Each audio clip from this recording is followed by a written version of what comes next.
Soyez les bienvenus si vous nous rejoignez pour le plateau de l'invité sur Niwa d'Info en Côte d'Ivoire. L'opposant Tidiane Tian a été réélu sans surprise ce mercredi à la tête du PDCI, principal parti d'opposition ivoirien. Ce scrutin vise à renforcer sa légitimité après des mois de controverses autour de sa nationalité à l'approche de l'élection présidentielle prévue le 25 octobre prochain.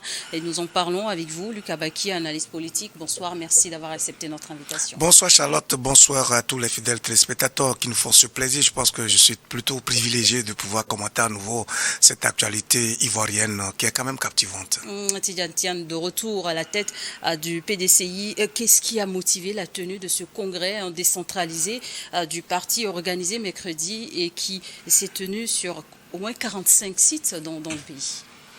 Non, disons simplement que le PDCI donne encore une fois la preuve d'être un parti suffisamment mature, suffisamment qui regorge beaucoup de génie et d'intelligence. Et à travers cette pirouette politique que vient donc d'assumer le PDCI avec son président Tidiane Tian, on comprend évidemment que ce parti-là a envie, en tout cas, de reconquérir le pouvoir et de montrer à quel point ces éléments sont suffisamment futés.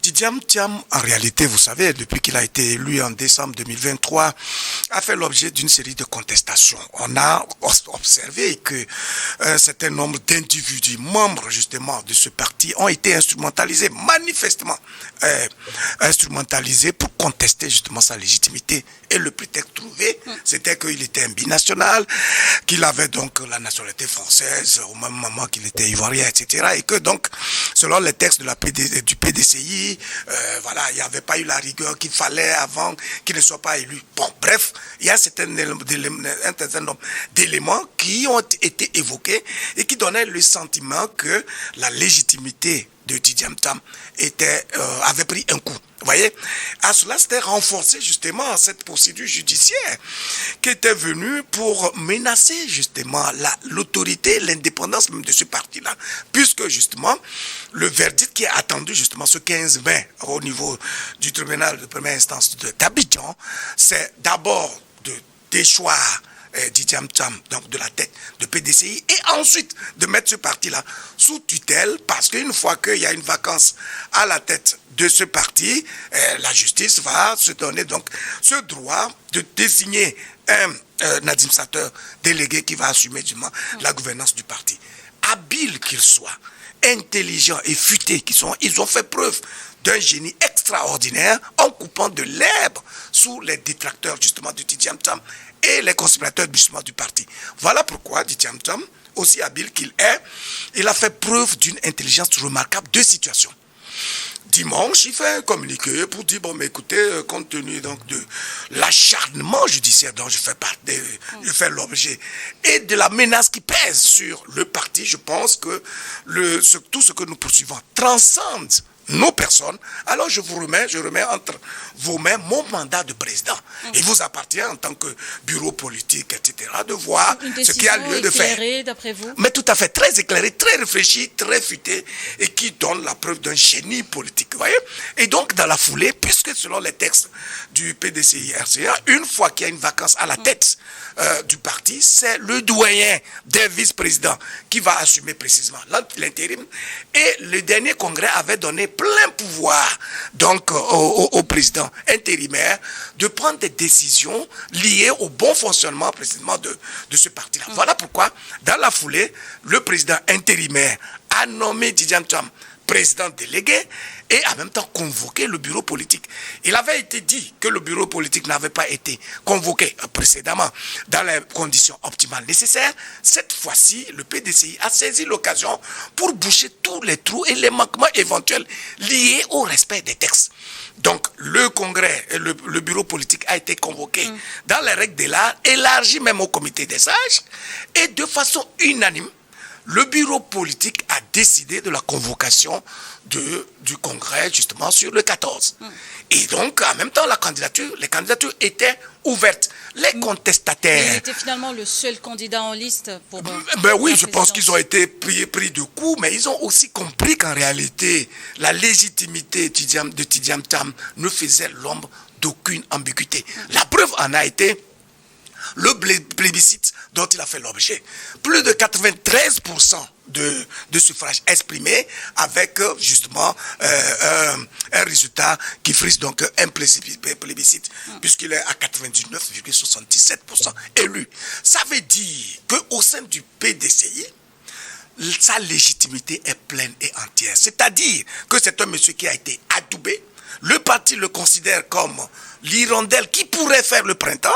C'est un homme providentiel et c'est de bon droit parce que, en vérité, quand on regarde un peu le parcours de Tidjane Thiam, les prouesses qu'il a eu à faire au plan international, dans le monde de l'assurance et de la finance, en réalité, tout citoyen patriote qui a envie quand même d'avoir une Côte d'Ivoire refaite, gouvernée avec des meilleures méthodes, devait considérer Tidjane Thiam en réalité comme une fierté. Voyez?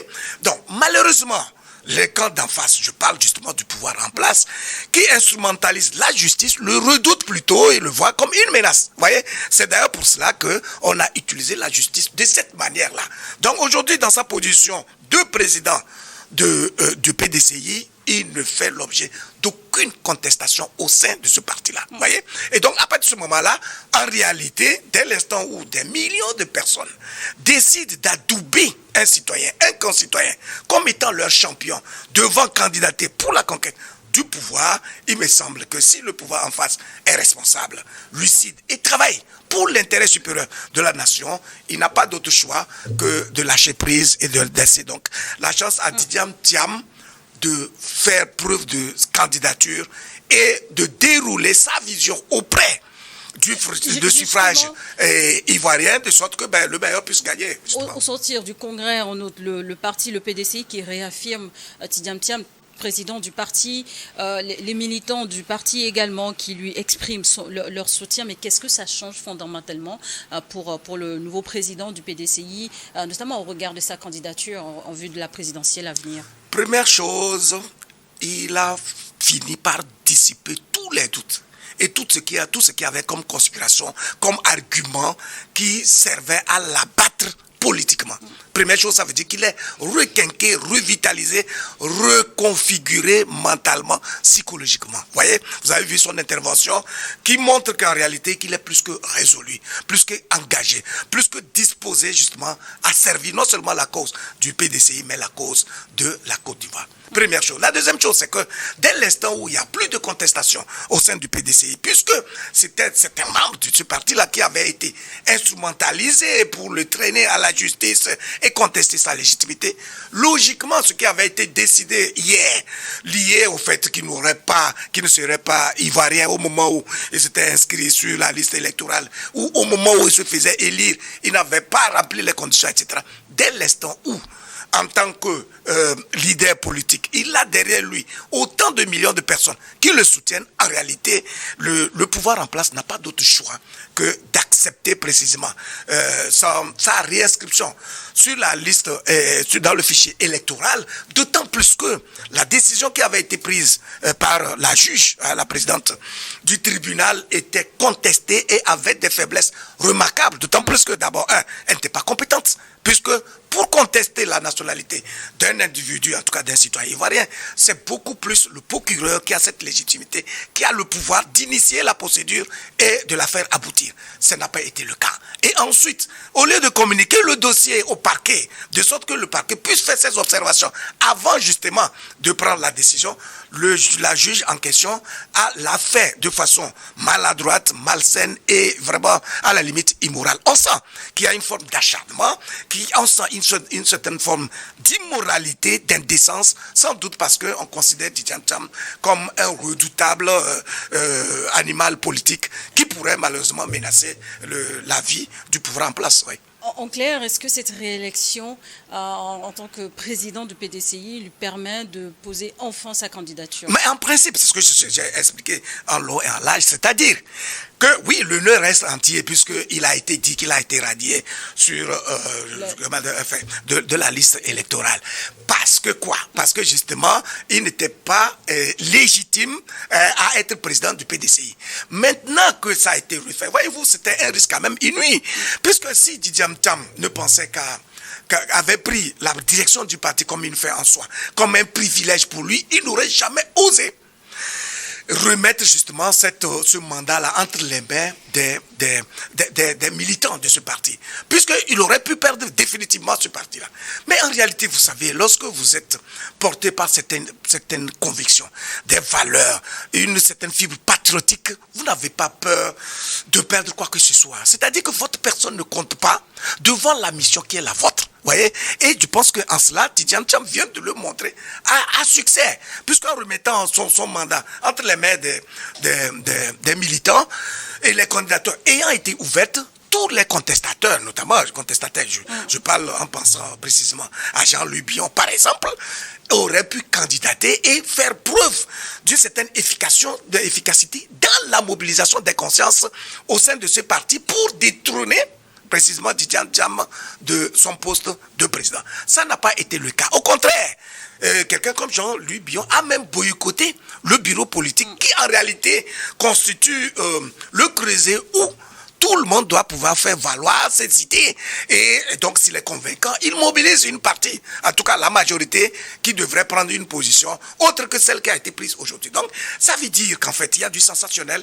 Il y a des gens qui ne supporte pas la personne de Tidjane Thiam, alors que lui, il est venu pour une mission. C'est-à-dire qu'après avoir fait ses preuves au plan international, dans les milieux stratégiques, après avoir tissé un réseau suffisamment consistant au plan international, il estime que c'est l'heure pour lui de pouvoir servir de façon directe et précise la cause de son pays. Et il me semble que c'est dans ce contexte qu'il est. Et puis, il n'y a pas de raison que l'État ivoirien, en tout cas le pouvoir du RHDP, l'empêche d'être candidat. Ça va être un peu compliqué. La saga judiciaire autour de la contestation de sa légitimité va-t-elle se poursuivre?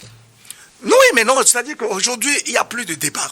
Il n'y a plus de débat. Je pense que, c'est vrai, Tidjane Thiam lui-même, il est conscient de ce que la bataille doit continuer, puisqu'il fait face à une fronde assez farouche. C'est-à-dire que le RHDP, dans sa politique actuelle, consiste, en tout cas, à adopter le principe de se faire la voix par un système d'abattage politique de tous les leaders susceptibles de faire le poids sur l'échiquier politique. Vous voyez?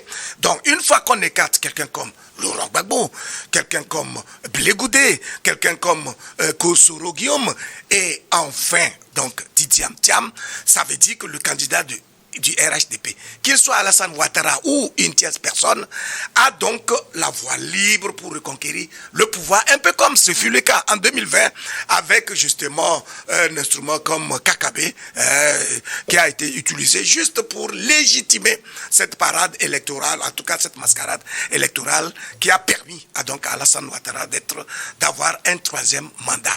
Je pense que c'est l'heure ou jamais pour la Côte d'Ivoire, en tout cas les dirigeants ivoiriens, de comprendre que la Côte d'Ivoire représente quelque chose d'assez essentiel et grand, non seulement sur le plan économique, mais sur le plan politique en Afrique de l'Ouest.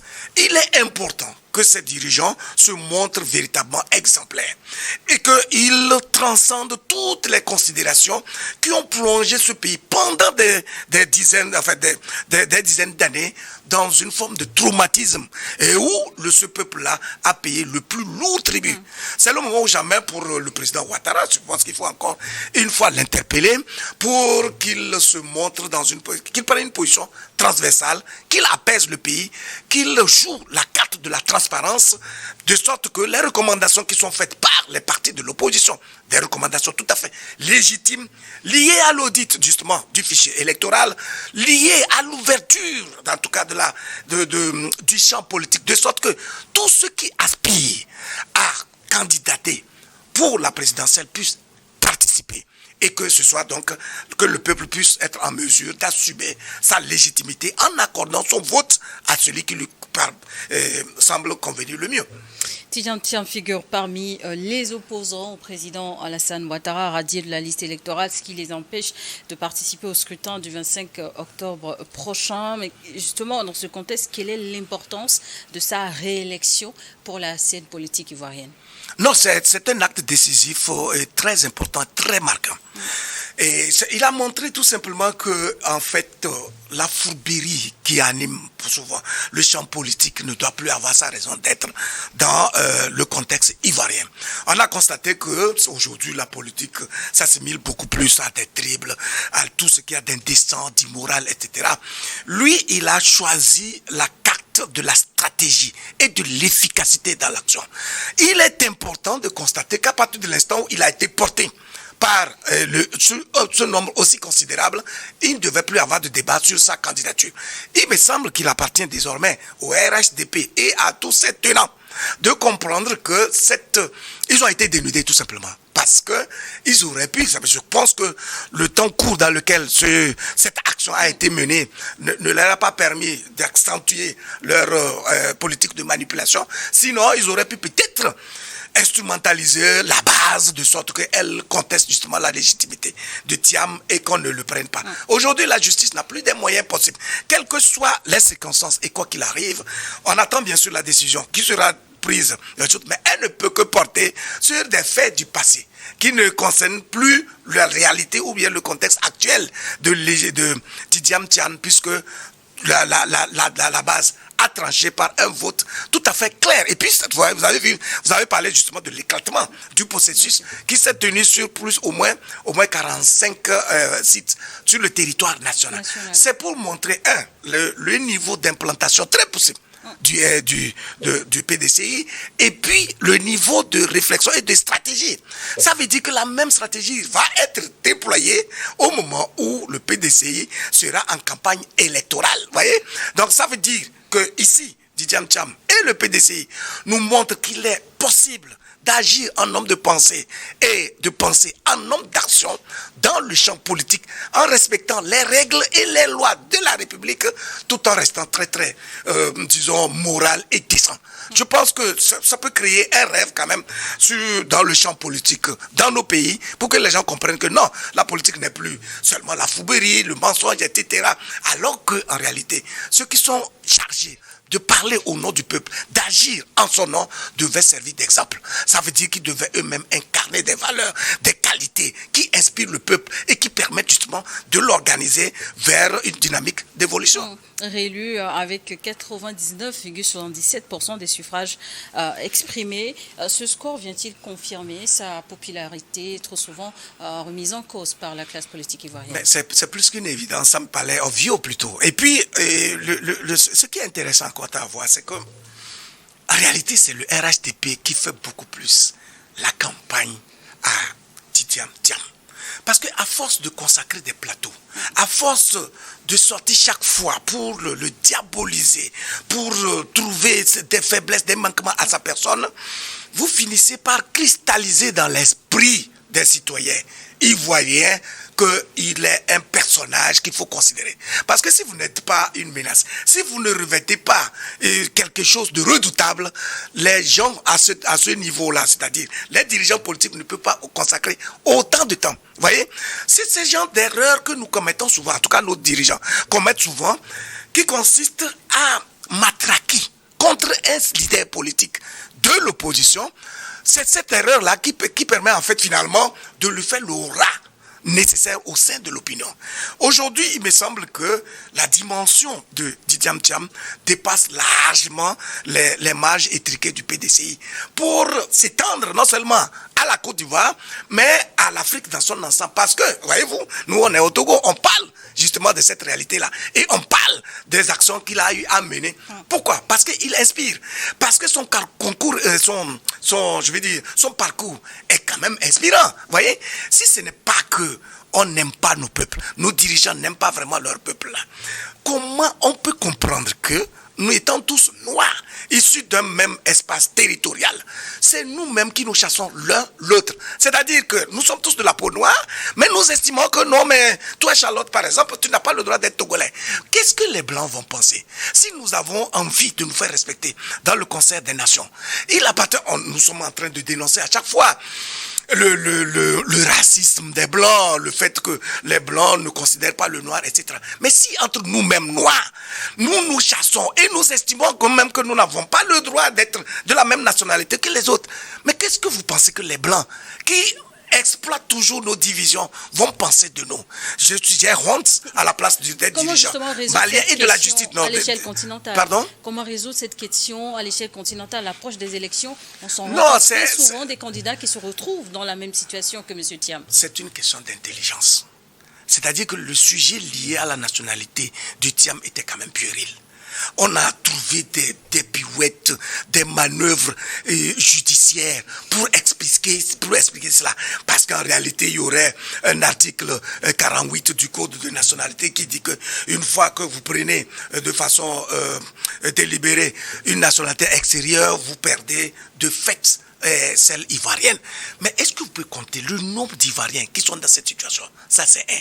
Et puis de deux, vous savez très bien que Didier Thiam a un parent qui est venu de France et donc qui a la nationalité française. Et il a une maman qui est clairement ivoirienne, issue de la famille présidentielle d'Houphouët-Boigny. Et donc ça veut dire que quelles que soient les circonstances et quoi qui arrive, on ne va pas tomber dans le juridisme au point de lui dénier sa nationalité ivoirienne. Et ça, si on l'a fait, c'est justement parce que on est dans une forme de compromission et on veut juste le salir et on veut l'empêcher à tout prix d'être candidat parce que en face, ceux qui sont là pour pouvoir le rivaliser ne vont pas avoir la technicité, la fertilité et puis le projet de société aussi efficace que cohérent. Parce qu'en réalité, depuis décembre 2023 qu'il a été élu, vous avez vu le travail qui a été fait. C'est-à-dire que Didier Thiam est aujourd'hui le monsieur qui est capable de poser un diagnostic objectif, scientifique et clair sur la gouvernance du RHDP et qui est capable aussi de proposer un projet de société qui pourrait assumer. Il peut l'assumer, pourquoi? Parce que, un, il a d'abord le background nécessaire. Deux, il a fait preuve d'intelligence et d'efficacité dans son parcours avec des résultats flamboyants qui défient tous les manquements qu'on rapporte souvent au noir. Et ensuite, ça veut dire que aujourd'hui, au fait de cet âge-là, plus de la soixantaine, il a les luttes politiques, économiques, sociaux nécessaires pour pouvoir gouverner la Côte d'Ivoire avec une certaine clairvoyance et donc sortir ce pays de l'ornière à ce qui ne va pas arranger non seulement les détracteurs, mais surtout aussi les puissances occidentales qui, en vérité, souhaitent avoir les vassaux dans nos pays et pour justement continuer à nous exploiter. Donc, je pense que ce soit dans le contexte de la Côte d'Ivoire ou dans tous nos pays en Afrique, il faut qu'on commence à comprendre que ne devait pas être dirigeant celui-là qui a juste envie d'assouvir ses intérêts personnels, son ventre et ses désirs personnels, mais celui-là qui est prêt à un sacrifice réel dans l'intérêt supérieur justement du peuple. Selon vous, quelles seront les priorités principales de M. Thiam en tant que leader confirmé du PDCI à l'approche de l'élection C'est vraiment première chose, puisque on est dans le contexte d'une marche vers la conquête du pouvoir, ça veut dire qu'il faut resserrer les rangs. S'il peut ramener les dissidents par une action déterminante, c'est tant mieux. Mais c'est surtout de mobiliser les consciences autour de cette cause qui est essentielle. Et ensuite de dérouler sa vision. Puisque j'ai cru comprendre qu'il s'est défini un cahier de charges, un programme de société qui est lucide et clairvoyant. Et donc c'est le moment pour lui de commencer à envahir le terrain et de faire comprendre, et en tout cas porter sa personne auprès de l'ensemble des électeurs ivoiriens.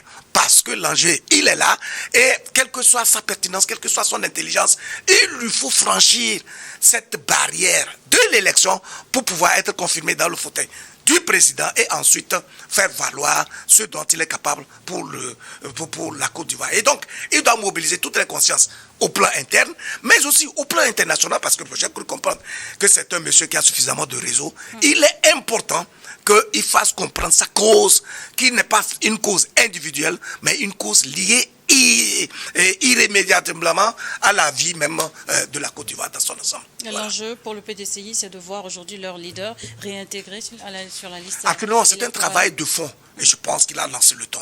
Il leur a dit clairement, après qu'il a été réélu de face avec brio, que le reste du combat, c'est de faire en sorte qu'il puisse figurer sur le fichier, dans le fichier électoral et qu'il puisse confirmer sa candidature afin de faire une campagne qui soit vraiment une campagne qui porte et qui le porte véritablement dans le fauteuil présidentiel.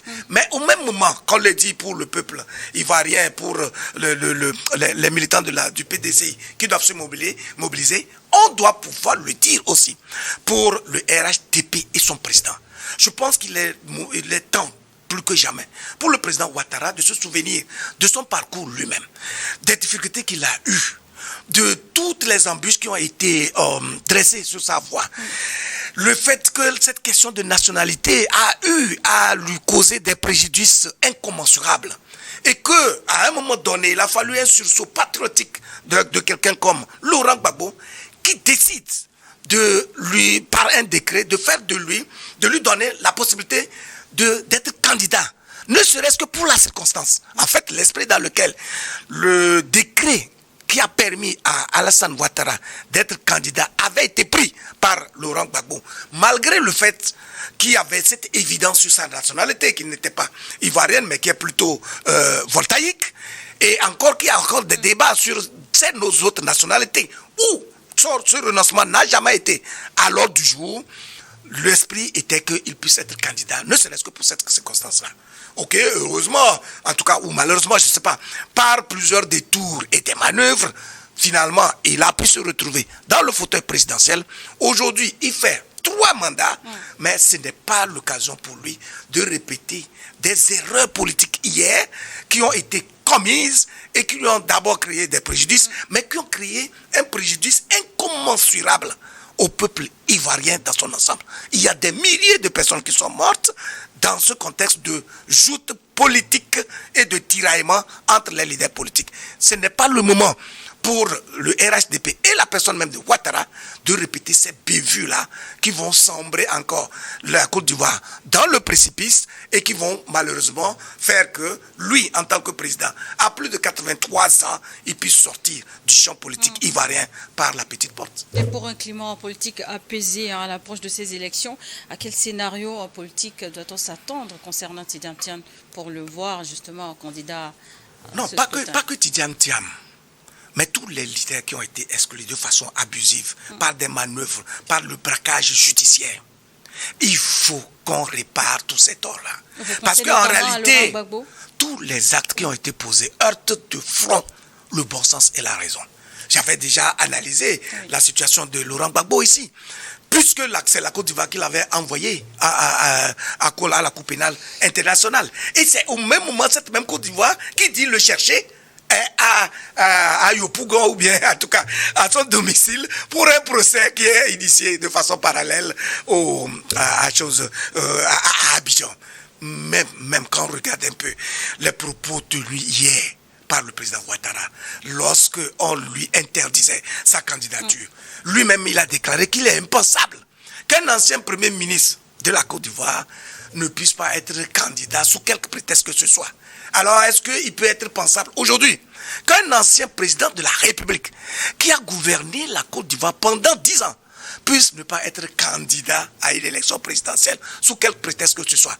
Est-ce qu'il est possible qu'un ancien premier ministre de Ouattara lui-même, qui est la personne de Guillaume Soro, ne puisse pas être candidat à une élection présidentielle en Côte d'Ivoire? Est-ce qu'il est possible qu'un ancien ministre comme Tidiane Thiam, que quelqu'un qui sort de la famille présidentielle de Houphouët-Boigny, qui a eu un parcours qui a porté les couleurs et toute la dignité de la Côte d'Ivoire au plan international, ne puisse pas être candidat en Côte d'Ivoire? Est-ce que tout ça là est pensable? Et je pense que cette question ne peut être répondue évidemment que le RHDP et son président à la personne de Alassane Ouattara.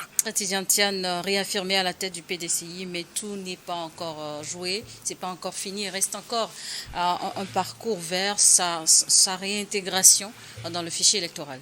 Dans tous les cas, il est évident que le champ politique, il est toujours changé de combat.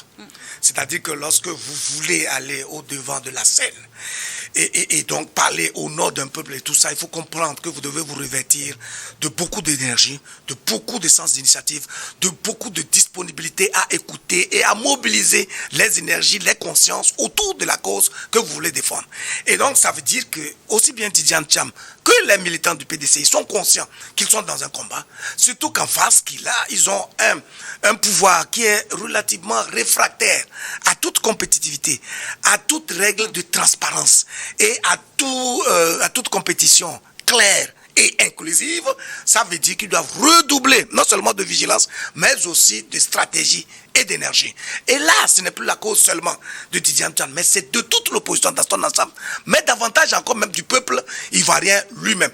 Parce que si, dans un tel contexte-là, on étouffe le peuple et on utilise des artifices juridiques et judiciaires pour empêcher des gens qui ont de l'empathie pour le peuple, qui veulent travailler dans l'intérêt du peuple, ça veut dire que ceux qui sont là, en réalité, jouent leur propre intérêt. Puisqu'ils ont traîné beaucoup de casseroles, qu'ils ont fait beaucoup... Mais aujourd'hui, on revient un peu sur la crise post-électorale de 2010 et 2011. Si le camp Gbagbo a été acquitté, ça veut dire qu'il y a lieu quand même d'interroger le camp adverse. Donc, rien que pour cette raison, on risque d'utiliser, je vais dire le RHDP et la personne de Ouattara, risquent d'utiliser le pouvoir comme un instrument, comme une cuirasse, qui le protège et qui l'absout de tous ses péchés. Ce qui n'est pas normal, parce qu'au même moment qu'ils veulent se protéger, eux, malheureusement, ils compromettent la perspective de construction d'une nation solide et prospère. Et donc, le peuple en pâtit, malheureusement. Merci, Lucas Baki, d'avoir répondu à notre invitation. C'est toujours un privilège. Merci à vous également de nous avoir suivis dans l'invité du jour sur New World Info.